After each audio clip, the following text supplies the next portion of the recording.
মেলাতে এসে বুকিং করলেই কিন্তু আপনারা শুধু এই গিফটগুলো পাবেন। ভ্রমণ পিপাসু মানুষরা বিভিন্ন দেশ বিদেশ ঘুরতে আমরা সবসময়ই ভালোবাসি, তবে তা অবশ্যই হতে হবে আমাদের পকেট ফ্রেন্ডলি। সেই পকেট ফ্রেন্ডলি ট্যুর কিভাবে করবেন, কাদের সাথে করবেন, কে বেশি অফার দিচ্ছে, সমস্ত কিছুই জানতে পারবেন কলকাতায় হওয়া বিটিএফ মেলা থেকে। একই ছাদের তলায় বিভিন্ন রকম ট্রাভেল এজেন্সি এবং হোটেলের সমারোহ থাকে এই ট্রাভেল ফেয়ারে। আজ হচ্ছে 13ই জুন, 13, 14, 15ই জুন পর্যন্ত চলবে বিটিএফ, যেটা আমাদের কলকাতার ক্ষুদিরাম অনুশীলন কেন্দ্রে চলবে। এটা একেবারে আকাশবাণীর যে মেন অফিস তার পাশে, বা বলতে পারেন হাইকোর্টের সামনে এই ক্ষুদিরাম অনুশীলন কেন্দ্র। জেনারেলি এখানেই বিটিএফ হয়ে থাকে। তো আমরা যেহেতু কলকাতায় রয়েছি এবং এই ট্যুরিজম প্রফেশনের সাথে যুক্ত, তার সাথে সাথে আমরা ঘুরতেও ভালোবাসি, তাই ভাবলাম যে এই বিটিএফ আজকে যেহেতু উদ্বোধন হচ্ছে, একবার বিটিএফ থেকে ঘুরে যাই। চলুন ভেতরে যাই, বিভিন্ন স্টল দেখি এবং কোনো জায়গায় কোনো ট্যুর পছন্দ হলে আমরা দেখি বুকিং করতে পারি নাকি। এরকম কিছু প্ল্যানিং নিয়েই আমরা আজকে এসেছি। আমি আর রাহুল। চলুন। এই ক্ষুদিরাম অনুশীলন কেন্দ্রতে আপনারা কিভাবে আসবেন একটু লোকেশনটা শেয়ার করে দিই। এখানকার নিয়ারেস্ট মেট্রো স্টেশন হচ্ছে স্প্ল্যানেড থেকে আপনারা চাইলে পায়ে হেঁটে আসতে পারেন, বা বাবুঘাটগামী যে বাসগুলো আছে সেই বাসে করে উঠে আপনারা বলবেন যে এই ক্ষুদিরাম অনুশীলন কেন্দ্রতে নামবো, আপনাদেরকে নামিয়ে দেবে। কোনো অসুবিধা নেই, এখানে প্রচুর গাড়ি ঘোড়া, আপনারা যে কোনোভাবে চলে আসতে পারেন। আর গাড়ি পার্কিংয়েরও ব্যবস্থা আছে, দেরি না করে তাড়াতাড়ি আসুন। মেলায় প্রবেশ অবাধ, প্রবেশের জন্য কোনো আলাদা করে টিকিট মূল্য দিতে হয় না, তবে ঢোকার মুখে কিছু ফর্মালিটিস রয়েছে, রেজিস্ট্রেশন করে নিতে হয়, সেটাই ঝটপট করে নিলাম। ঢোকার মুখে কয়েকটা ছোট ছোট স্টলও চোখে পড়লো, চাইলে ওখান থেকে আপনারা টুকটাক পানীয় বা খাবার দাবার কিনে খেতে পারেন। মেলা প্রাঙ্গণ সম্পূর্ণভাবে শীততাপ নিয়ন্ত্রিত। ঢুকেই বেশ ভালো লাগলো, চারিদিকে কত স্টল, কত দেশ বিদেশ ঘুরতে যাওয়ার সুযোগ রয়েছে এখানে। আমি ও স্টল ঘুরতে ঘুরতে আস্তে আস্তে দেখতে থাকলাম যে কোথায় কি অফার রয়েছে। এই ট্যুরিজম ফেয়ারে একটা সুবিধা হয়, সেটা হলো আপনারা বিভিন্ন জায়গার থেকে একই ছাদের তলায় খোঁজ নিতে পারেন যে আপনার স্বপ্নের ডেস্টিনেশন আপনি কাদের সাথে করতে চাইছেন, কে আপনাকে বেশি সুযোগ সুবিধা দিচ্ছে, এবং বিভিন্ন স্টলে বিভিন্ন রকম অফার চলে, বিভিন্ন রকম গিফটও দেওয়া হয় ট্যুর বুক করলে। B6 দারিংবাড়ি স্টল, দারিংবাড়ির একমাত্র বাঙালি হোটেল। আমরা এর আগেও দারিংবাড়িতে ওনাদের সাথে এক্সপিরিয়েন্স করেছি দারিংবাড়িতে গিয়ে, তবে এবার একটু অন্যভাবে ট্যুরটা সাজানোর প্ল্যান আছে। আগে যদিও সঞ্জীবদার সাথে ফোনে কথা বলেছি, কিন্তু সামনাসামনি একবার কথা বলিনি।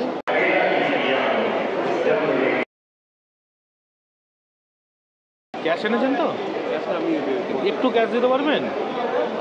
ফোনপে। তো ওনারা এখানে এসে বুকিং করলেন দারিংবাড়ি স্টলে, এবং ওনারা কিন্তু এখান থেকে একটা গিফট পেলেন, ট্রলি ব্যাগ। তো হ্যাপি কাস্টমার। ওনারা দারিংবাড়ির প্যাকেজ বুক করলেন, ওনাদের কাছ থেকে একটু এক্সপিরিয়েন্স শুনে নেবো ওনাদের কেমন লাগলো। আমি আগেও দেখেছি ওনার এইগুলো ইউটিউবে দেখেছি, ভালোই লেগেছে, সেই জন্যই বুক করলাম। আশা করি ভালো হবে ট্যুরটা। আমি পুজোর সময় যাচ্ছি। তো ওনারা পুজোর সময়ের জন্য বুকিং করছে, আপনারাও চাইলে এরকমভাবে এসে এখানে বুকিং করতে পারেন। এক্সট্রা পাওনা হিসেবে আপনারা একটা গিফট পাবেন, বেশ ভালো লাগবে। আমরাও এসেছি এখানে একটা নতুন ট্যুর বুক করার জন্যই। বলো, কেমন আছো বলো? ভালো আছি, তোমরা কেমন আছো? ভালো আছি। আচ্ছা, আমি যেটা নিয়ে তোমাকে বলছিলাম, ওই মহেন্দ্রগিরিটা করার ইচ্ছে আছে, ওটার ট্যুরটা নিয়ে একটু আমাকে বলো। আমরা দারিংবাড়ির সঙ্গে মহেন্দ্রগিরি শুরু করে দিয়েছি। মহেন্দ্রগিরিতে আমরা প্রোগ্রামটা রেখেছি 4 রাত 5 দিনে। যেমন দারিংবাড়িতে 2 রাত, গোপালপুর 1 রাত, আর জিরাঙ্গা মনেস্ট্রির কাছে 1 রাত। মহেন্দ্রগিরিতে এখনও কোনো হোটেল সেইভাবে হয়নি, তার জন্য কিন্তু আমরা মহেন্দ্রগিরিতে রাখতে পারছি না। এবার আর মহেন্দ্রগিরিতে দেখার মতো কী কী আছে সেটা একটু বলো। মহেন্দ্রগিরিতে দেখার মতন ভিউ পয়েন্ট, দুর্দান্ত ভিউ পয়েন্ট, একটা আলাদা উড়িষ্যার একটা আলাদা পয়েন্ট ওখানে। 2 নম্বর হচ্ছে ওখানে কুন্তি ঘাট, ভীম মন্দির, অনেক কিছুই আছে যেগুলো আমার কাছে কেউ হোয়াটসঅ্যাপ করলে এগুলো আমরা ডেসক্রিপশন দিয়ে দেবো। আর যেহেতু আমি ভিডিও করছি, সেহেতু মানে স্নো ক্রিকের আতিথেয়তা তো আমরা এক্সপিরিয়েন্স করেছি, এবার অনেকেই আছে যারা নতুন দেখছে, তো তুমি তোমার স্নো ক্রিক নিয়ে কিছু বলো। স্নো ক্রিককে দিনকে দিন আমরা চেষ্টা করছি আরও মানুষের কাছে প্রেজেন্টেশন করে তোলা, যেটা হচ্ছে আরও স্টাফদের যত পারছি আমরা তাদেরকে ডেভেলপ করার চেষ্টা করছি, কারণ যে আপনারা সবাই জানেন যে এরা আদিবাসী ভাষাগত সমস্যা, তারপরও আমাকে গ্রাউন্ডে থেকে কাজ করতে হয় কারণ ভালো সার্ভিস দেওয়ার জন্য, এটা তো আছে। এবং খাবারের আরও রকম ভ্যারাইটি নিয়ে আসছি, এটা আমাদের চেষ্টা করছি। জেনারেটার যে ইলেকট্রিসিটির প্রবলেম আছে, আমরা চাইলে মানে চেষ্টা করছি 24 ঘন্টাই সার্ভিস দিতে, সেটাও চেষ্টা করছি, মানে কোনো গেস্ট মানে কারোর জন্য কোনো রকম অসুবিধা না হয়। আর তোমাদের ওখানে খাওয়া দাওয়া তো একদম বাঙালিয়ানা, মানে একদম বাঙালি খাবার দাবার পাওয়া যায়, তার সাথে যারা লোকাল খাবার ট্রাই করতে চায় তাদের লোকাল খাবার আমরা হান্ডি চিকেন তো কমন ওখানকার লোকাল হিসেবে, তার মধ্যে আমাদের ফেমাস হচ্ছে গিয়ে পত্রপোড়া মাছ। আচ্ছা, মাছের একটা আমাদের লোকাল আইটেম হয়, সেটা হলুদ পাতা দিয়ে হতো, আমাদের তো হলুদ চাষের জন্য বিখ্যাত, তো হলুদের পাতার মধ্যে নানা রকম ম্যারিনেট করে আমরা ওখানে পাতা হিসেবে মাছ বানাই। এটা খুব মানে ওখানকারও প্রিয় এবং টুরিস্ট যারা যারা নেয় তাদের কাছে এটা খুব প্রিয়। এই মেলা শুরু হচ্ছে আপনার সকাল 11টা থেকে সন্ধ্যা 8টা পর্যন্ত থাকবে।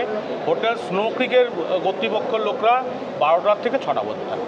আমার সঙ্গে যদি কেউ কথা বলতে চায়, এমনি আমার সহকর্মী যারা আছেন তারা থাকবেন সেই টাইমে, আমার সঙ্গে যদি দেখা করতে চায় বা কথা বলতে চায় সরাসরি, তাহলে 12টা থেকে 6টা। আচ্ছা, তো ঠিক আছে, তাহলে আমার তো এই ট্যুরটা পছন্দ হলো, এবার ট্যুরটার ডেট ফোনে কথা হয়েছিল আপনারা বুকিং করতে আসবেন, তো ডেট আপনারা পূজায় আসবেন না কবে আসছেন? একটু আগে করলেই আগে ভালো হয়ে হয়। যাবে, এখন তো দুর্দান্ত হবে, এখন তো আপনার বর্ষা শুরু হচ্ছে, মানে ওর গ্রিনিশ আরও বেশি হয়ে যাবে। হ্যাঁ, যেহেতু মানে এত ওয়াটারফল রয়েছে, তো এই সময়টা বেস্ট হবে আমার মনে হয়। ঠিক আছে, তাহলে একটু আগেই করো। স্টলে এসে যদি কেউ তোমাদের ট্যুর বুক করে তাহলে কি ফেসিলিটি আছে এখন? স্টলে এসে ট্যুর বুক করলে আন্তরিক ভালোবাসা তো আছেই, সঙ্গে সারপ্রাইজ গিফট আছে, যেটা আপনাদের যখন বুকিং হয়ে যাবে আমরা যখন আপনাদের হাতে তুলে ধরবো আপনারা অবশ্যই দেখতে পারবেন। আচ্ছা, ঠিক আছে, তাহলে আমাদের প্রসিডিওরটা শুরু করা যাক। রাহুল পাল। আচ্ছা, যেটা বলার সেটা হলো, আমরা তো এইভাবে গিয়ে অভ্যস্ত, মানে তৎকালে টিকিট কেটে হটকারিতায় প্ল্যান করে অভ্যস্ত, কিন্তু যারা আপনারা ঘুরতেই যান, আমাদের তো এটা কাজ, কিন্তু যারা আপনারা ঘুরতে যান তাদের ব্যাপারটা হয় কি তারা একটু রিল্যাক্স করতে যান, তো রিল্যাক্সে ট্যুর করার জন্য কিন্তু বেশ কিছুদিন আগে থেকে, মানে এখন মোটামুটি 2 মাস আগে ট্রেনের টিকিট দেয়, তো 2 মাস 2.5 মাস আগে থেকে প্ল্যানিংটা করলে আমার মনে হয় ভালো হয়। দারিংবাড়ি এমনিতে সবসময়ই যাওয়া যায়, সব সময়ের জন্যই ভালো, খুব গরমটা একটু অ্যাভয়েড করলে ভালো হয়, কিন্তু এর বাইরে সবচেয়ে বেস্ট টাইম হচ্ছে পুজোর সময় বা এই বর্ষাকালটা, কারণ যেহেতু ওখানে প্রচুর ওয়াটারফল রয়েছে, ওয়াটারফলের জায়গাগুলোতে কী হয় বর্ষাকালে বেশি ভালো লাগে, বেশি গ্রিনারি লাগে। এছাড়া শীতকালেও তো খুব একটা ঠান্ডা হয় না, বলো? খুব ঠান্ডা, কষ্ট হবে না, মানে ভালোও লাগবে। আচ্ছা, করা যায়, আপনারা আপনাদের মতো করে সময় বার করে প্ল্যান করতেই পারেন, তবে দারিংবাড়ি গেলে স্নো ক্রিকে যান, কারণ আমরা স্নো ক্রিকে এর আগেও এক্সপিরিয়েন্স করেছি, বাঙালি খাবার দাবার এবং বাঙালি আতিথেয়তা একটা দারুণ সুন্দর ব্যাপার, সেটা ভালো লাগবে। আপনারা যখন এসছেন আমরা একটু এক্সাইটেড হয়ে পড়েছিলাম, যেটা দিতে ভুলে গেছি, আমাদের পক্ষ থেকে ছোট্ট একটু জলের বোতল। আচ্ছা, থ্যাংক ইউ। তো আমরা একটু ফর্মালিটিসগুলো কমপ্লিট করে নিই, ডেট টেটগুলো ফাইনাল করে নিই, তারপর আবার দেখা হচ্ছে। বিল আমি হাতে পেয়ে গেছি, এবার চলুন আবার একটু মেলাটা ঘুরে দেখি প্যাকেজ বুকিং করার জন্য। আরে বাহ, এটাই সারপ্রাইজ গিফট? এটাই সারপ্রাইজ। আরে বাহ, তো এই যে ট্রলি পেলাম, আপনারা আসলেও এরকম সারপ্রাইজ গিফট পাবেন। এই যে আরেকটা। আচ্ছা, তার সাথে হলুদ, দারিংবাড়ি স্পেশাল হলুদ। আমাদের এই ভিডিওটা যখন পাবলিশ হচ্ছে তখন তো একদিন অলরেডি চলে গেছে, তো 14-15 দুদিন টাইম আছে, আপনারা আসুন। সবাই জানেন যে মেলা চলছে, ওনাদের ভিডিও তো দেখতে পারবেন। 13, 14, 15 দারিংবাড়ির স্টল কলকাতায় এসে হাজির হয়েছে বিটিএফ ট্রাভেল ফেয়ারে। এছাড়া আপনাদের আরেকটা সংবাদ দিয়ে রাখি, আগামী 27, 28, 29 জুন আনন্দবাজারেরও এবিপি আনন্দের পক্ষ থেকে মেলা হচ্ছে, যেখানে আমরা কিন্তু হোটেল স্নো ক্রিক দারিংবাড়ি থেকে আমরা অংশগ্রহণ করছি। ঠিক এটা মেলা হচ্ছে ক্ষুদিরাম অনুশীলন কেন্দ্রে, এবং আনন্দবাজার মেলা হবে নেতাজি ইন্ডোরে। আপনারা কিন্তু অবশ্যই আসবেন, আমরাও থাকবো, আমরা এত দূর থেকে আসছি শুধুমাত্র আপনাদের সঙ্গে দেখা করবার জন্য। হয়ে গেছে আমাদের, আমরা এখন বেরিয়ে যাচ্ছি। এই ভিডিওটা এখানেই শেষ করছি, আশা করছি ভিডিওটা ভালো লেগেছে। ভালো লাগলে please do like, share and follow Shoili's lifestyle. Thank you for watching.